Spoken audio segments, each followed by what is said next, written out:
My name is Bhadresh Bhardwaj. I am going to tell few lines on cow.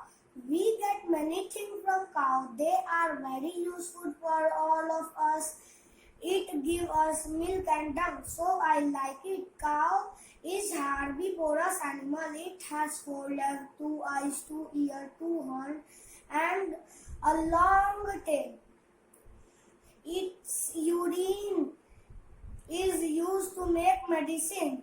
It is found in different color like white, brown and black. We uses it milk in different ways like paneer, ghee, cheese, curd, chocolate, sweet and other thing. We use it milk in worship.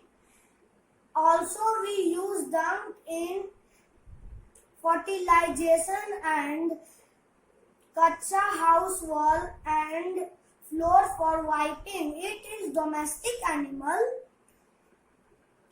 It eats fresh grass, sheaves, grain, husk, oil cake and vegetables. We